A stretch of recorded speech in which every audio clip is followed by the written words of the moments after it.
Hey, I'm Dan Lyons. I'm the author of STFU, The Power of Keeping Your Mouth Shut in an Endlessly Noisy World.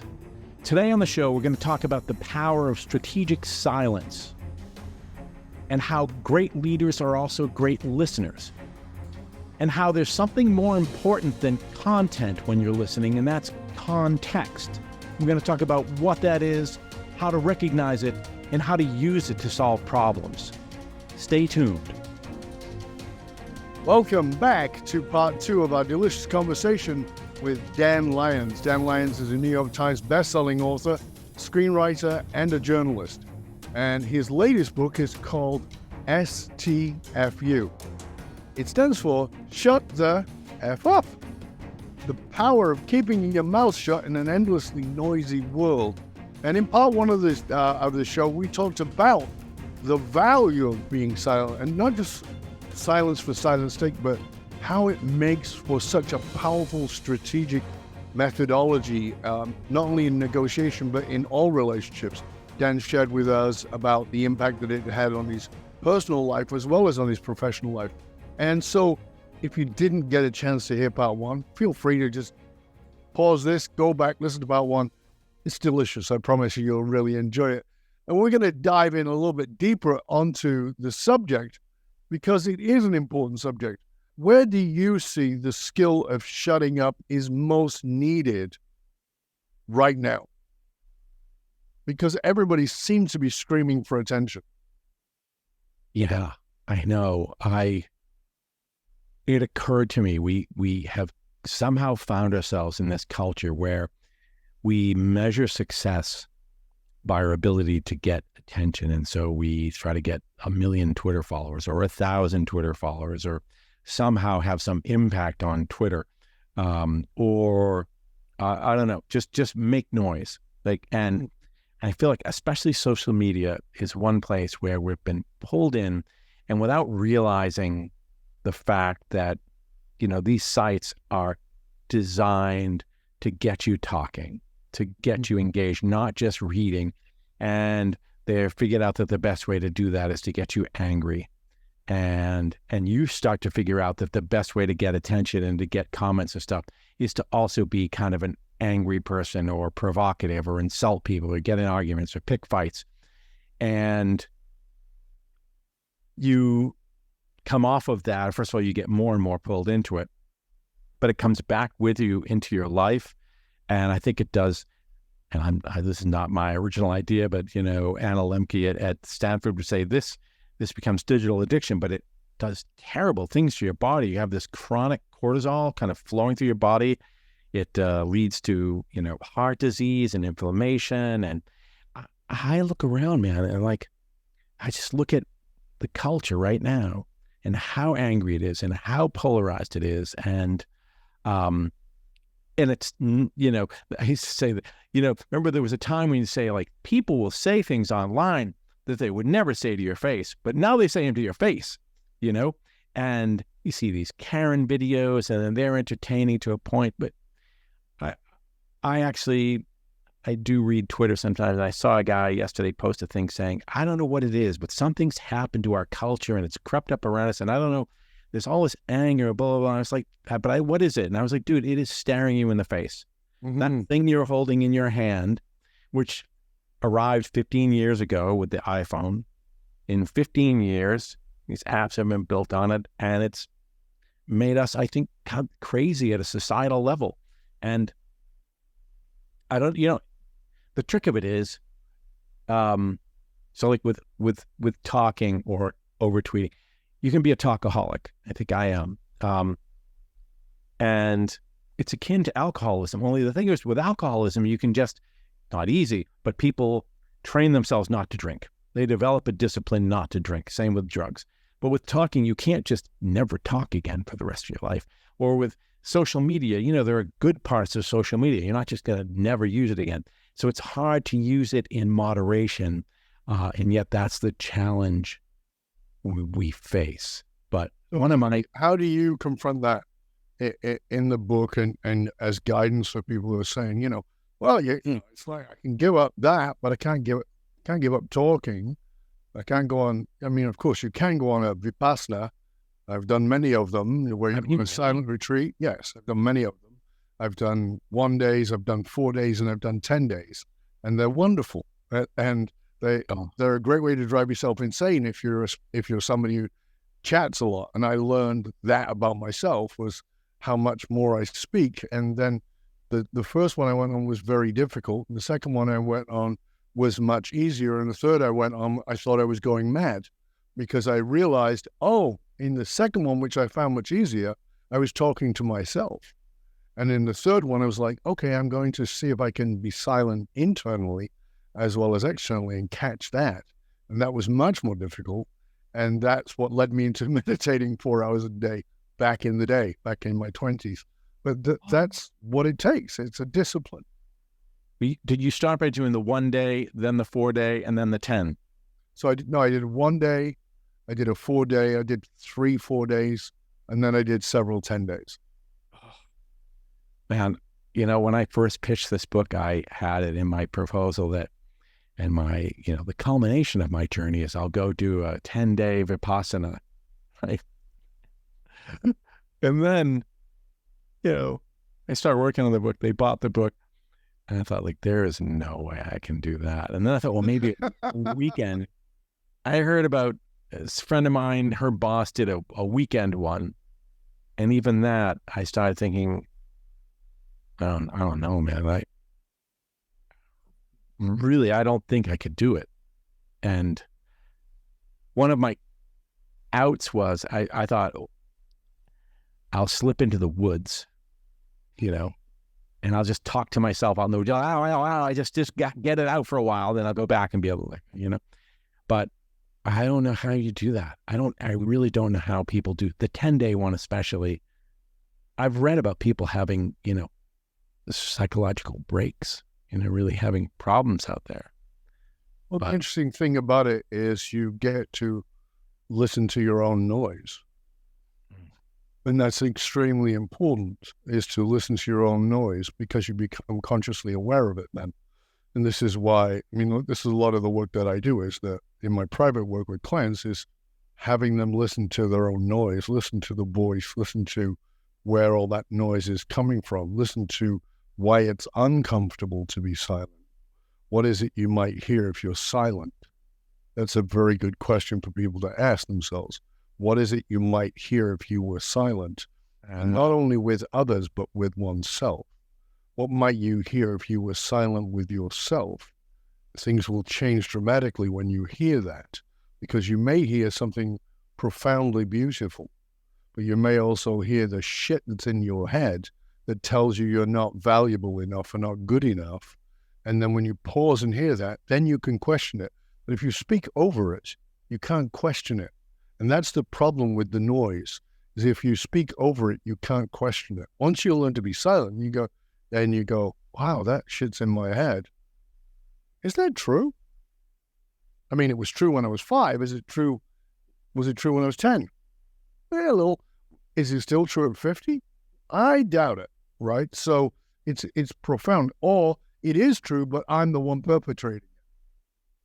Right. Upon myself. So that silence is so incredibly powerful for us to learn to be with ourselves, because we talked about in part 1 that we don't really listen. We listen with intent to speak rather than actually hearing what's being said. We listen with intent to speak. And so once we get clear on that, then something else can happen. And that's this, is if we listen with intent to hear to ourselves, there's a shift. It's like, that's not me. That's not my voice. That's my mother living rent-free inside of my head. That's my father living rent-free inside of my head. That's that shitty teacher living rent-free. That's the bully. That's whoever it is.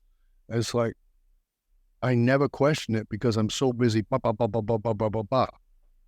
Wow. What was the biggest thing? What would you say is the biggest thing you learned?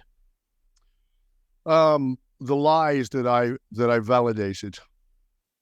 the lies that I validated over and over again. So until I was 26 years old, I was convinced I was ugly and stupid. That wasn't my voice, but I was convinced that I was ugly and stupid. And now it was only when I began to question, I was like, well, let's do a consensus and ask the people who love and care about me, and to ask the people who I genuinely trust, to tell me the truth, even if they think I'll be offended. And what I learned was I was a bully.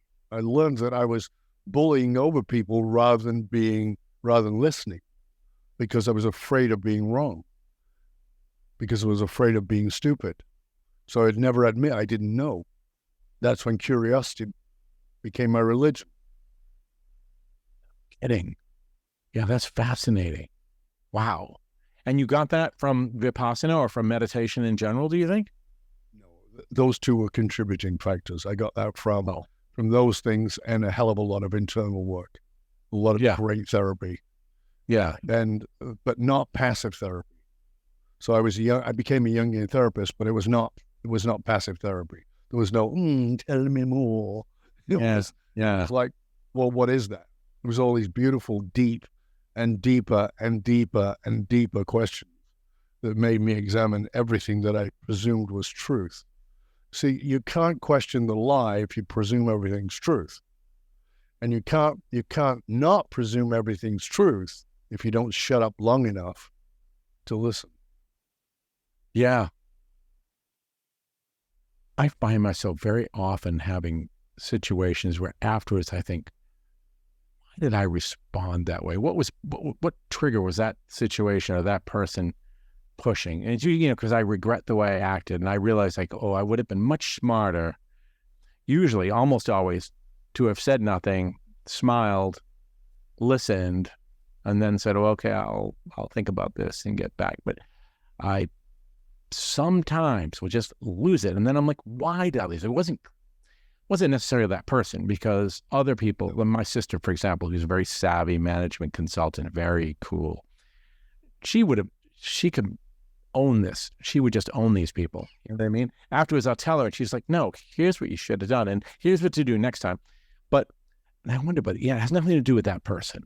Not at all. Right? It has, this thing that I'm in, this arrangement or whatever, it's something from my childhood or something. It's a some choice or an environmental conditioning. Excuse me. In my course that I mentioned at the beginning of the show, called Building a Culture of Belonging, one of the first principles of that course is it's not about you. And that is just learning that it talks about mirror philosophy, and learning that everything's a mirror. It's reflecting back to you. So instead of reacting to it, you're just like, oh, it's me. Okay, so what is it in me? I'm the common denominator of every single relationship. It's not that Charlie's being a dick. It's got nothing to do with Charlie. It's that push that button in me. What is that button, and where does it come from? Oh, okay. Wow. Thank you, Charlie, thank you for the gift. Right? Yeah. Because it raised my awareness. You're raising my awareness around my mirror. Fascinating. Once you do that, you become less judgmental, you become more willing to learn, and you discover that there's a lot more to be curious about. One of my guests on one of the shows was she does finance. She raises money for startups. And we're talking about big money, right? So in the hundreds and hundreds of millions. And we're having a conversation about economics. And I said something, and she said, you're absolutely wrong. Now, if she'd have said that to my late 20-year-old, early 30-year-old, I would have argued with her. But what I said was, really? That's fascinating. Tell me why. And in the break, she said to me, I can't believe that you had that response. And I go, why? And she goes, well, people don't respond like that. And I said, they do if they're curious. I said, I'm always excited to learn something new. If I was wrong, that means I've got something to learn. I'm off somewhere. That doesn't mean you're right, but it means I have to open up to a bigger idea. That's great. Teach me more of that. That's fantastic. And I think that oftentimes when we're not listening, we're just hearing the words, but we're not listening. We've not stopped to be in that strategic silence with that person. We are listening with the intention of responding, and the intention of responding is not being wrong. Whereas I'm embracing being wrong. Yeah, you get defensive. Right. It happens to all of us. Do you think you were wrong in that case? I don't know what you were debating, but I was not entirely wrong, but I was mostly wrong. And where I was most wrong was in the phrasing of the context rather than the actual subject. And so this is one of the great lessons of life. You and I are old enough to remember the beginning of the internet. And at the beginning of the internet, there was a phrase, and it was content is king. Well, content is not king. Content is ubiquitous. It's everywhere. What is king is context. Mm-hmm. There's no context to anything anymore. So we see a headline that gets somebody canceled because there's no context. And so what we have to do, and this is very much what you're saying here and in this lesson about shutting up, is because you're listening not for content, but you're listening for context. Listen for context over content. If you let somebody continue to talk, they will share context. Initially, they'll give you content, but if you keep listening, they will give you context, and that changes everything. In 2015, I spoke at the UN with a guy who'd been a client and a friend. He became a very good friend of mine. He's still a very good friend of mine. I interviewed him recently again. He was a neo-Nazi who very kindly credits me with de-radicalizing him. Wow. And at the UN, we talked about how did that happen? Because I'm Jewish by birth. And so, and they said, well, how could you possibly help somebody like that? And I said, because I could understand the content, but I wanted to understand the context. I don't live in the world, I live in the mirror. And the person said on the panel was asking me, do you think that they were right? And I said, no, the context is different. And they go, what do you mean? I said, well, you're looking at a neo-Nazi, that's content.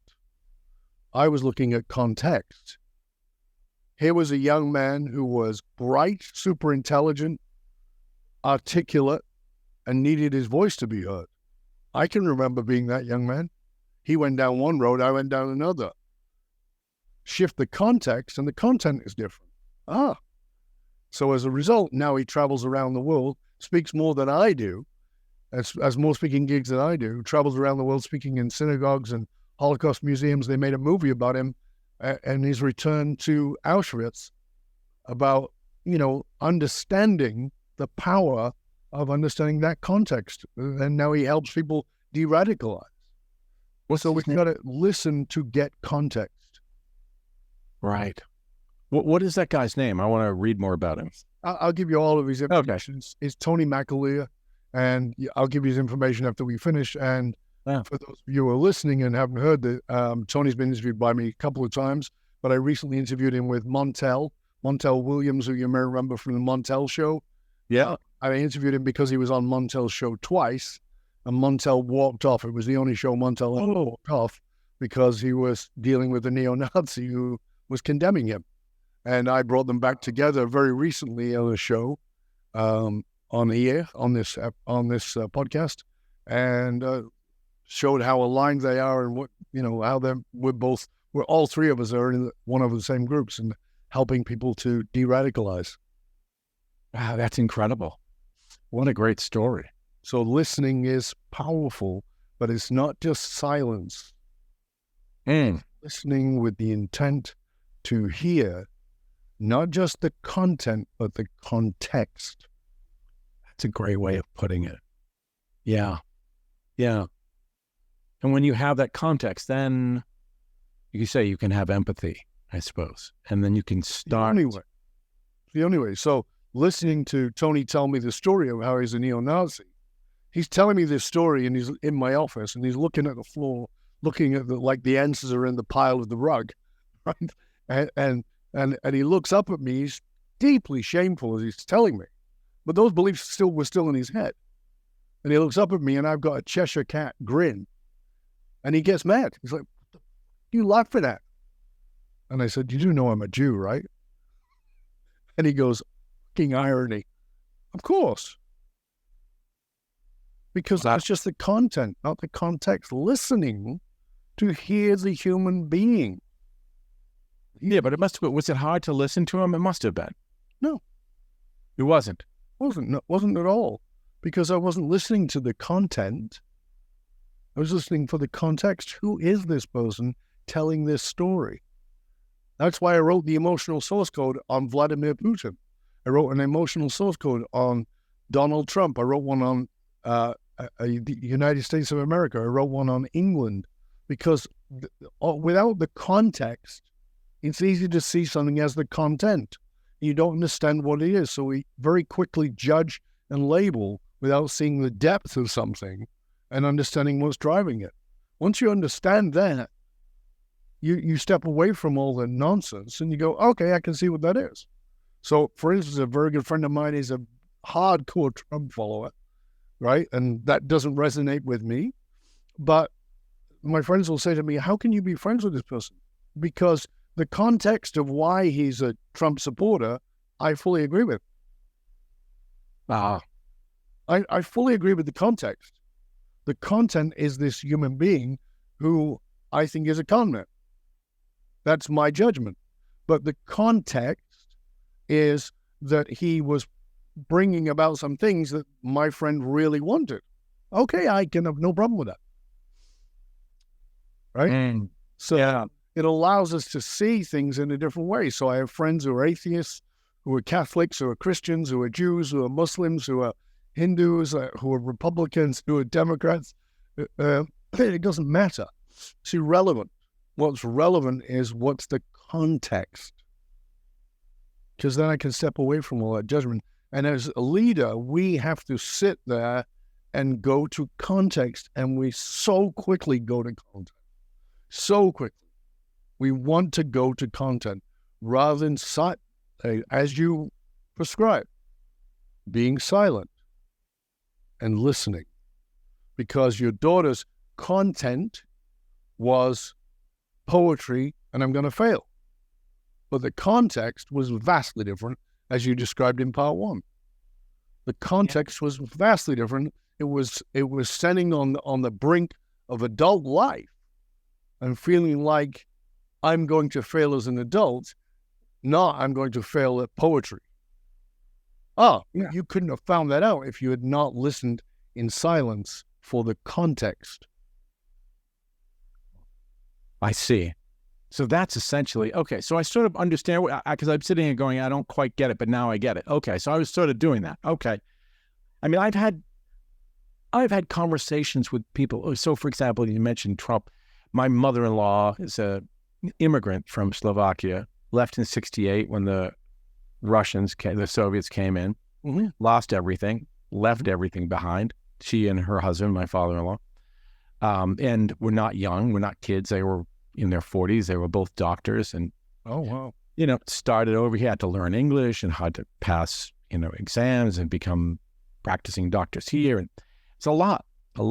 And she hates communists. She hates communism, and she hated Obama and voted for Trump. And my wife and her mother more or less stopped talking over it. But she was visiting once, and I was talking to her, and I wanted to know, I think this was what you mean about context. And because all of her friends, and they're all in Ohio, and they're all immigrants, and they all voted for Trump.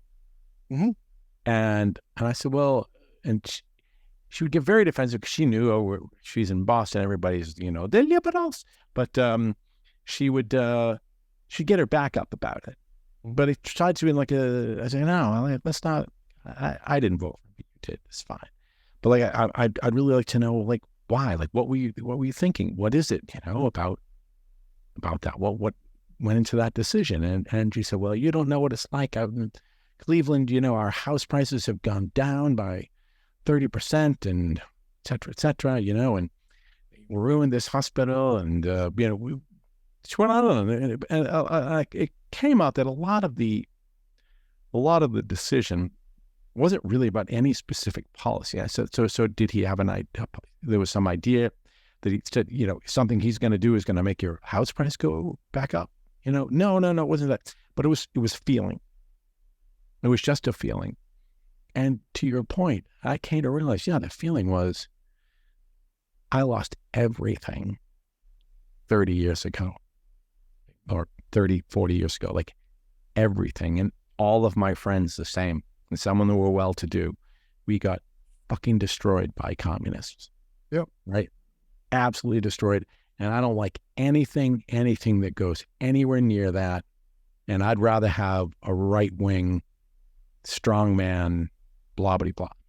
I was like, okay, so it was all emotion. Then I realized, but to your point, that's the context, right? Yeah, well, the context is not even that. The context is even deeper. It's fear. Yeah. So when we talked about being silent, and we talked about social media, and media in general is geared towards, back in the day, it was if it bleeds, it leads. Right. Now, if it screams, click. Right. So Trump got billions and billions of dollars worth of free advertising because he screamed. Right. And so people said, in my analysis of it, I said, you think that racists voted for Trump. That's not true. The people who voted for Obama also voted for Trump. There are racists, of course, who voted for Trump, but it wasn't exclusively that. And people go, well, how can you say that? It's very easy. People did not want more of the same. They wanted something different. They wanted something that somebody was not going to be the lifelong politician. And so they voted for Obama because he said, yes, we can hope and change. And at exactly the same time, he showed up as a corporate Democrat and showed up being hamstrung by the Republicans. There was nothing different, so people didn't get a chance to see anything different. So Trump comes along and appears to be different, and that's what they voted for. And so that's the key. Yeah. That they wanted different. They want to change. Wanted different. And when you say make America great again, Germany said make Germany great again under Adolf Hitler. People forget he was voted in. And when do you vote a strongman in? When the economy is struggling, when the nation is downhearted. It's easy. Yeah. That is always going to be the case. So this is what, that's the context. And then if the media is telling you that the left is extreme socialist, that sounds like communist if you're from a communist country. So I'm not going down that road again. So I will happily have the other side. That's what it is. That's the context of it's a foreshadowing of what I've already seen. I don't want that. As opposed to, no, this is actually a foreshadowing, if you look deeper, of a dictatorial situation that is not freedom. Would you mind? I need to stand up for a second and open this door for 1 second. Sorry about that.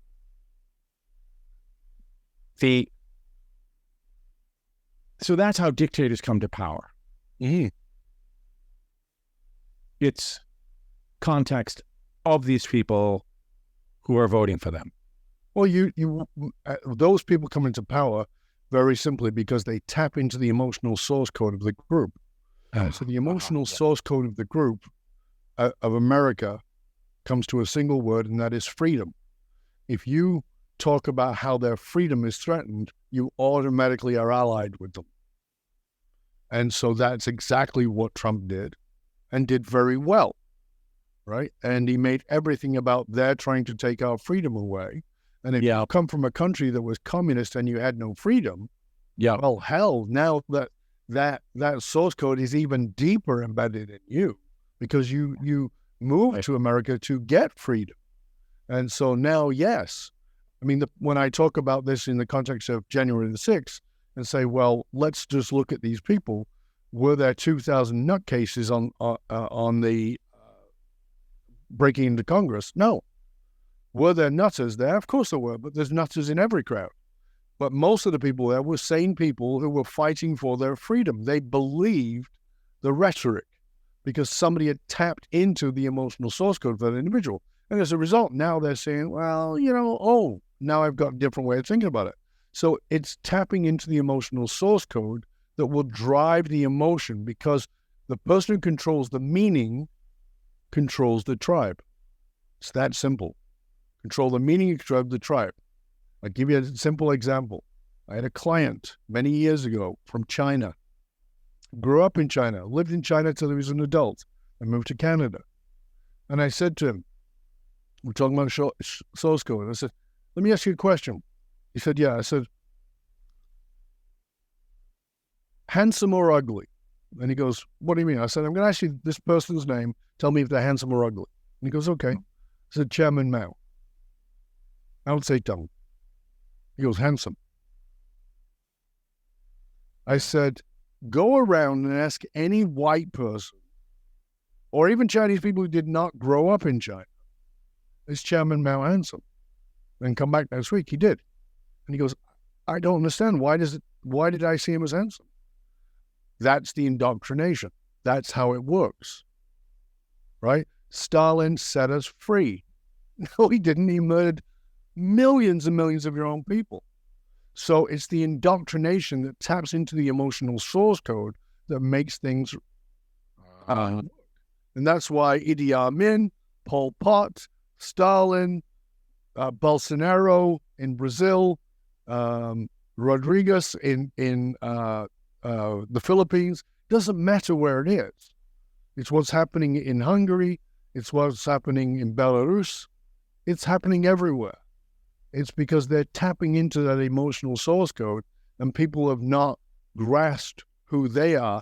So they've not gone silent enough to listen to the context of their own internal language. So they're not able to be silent. So it comes exactly to your point.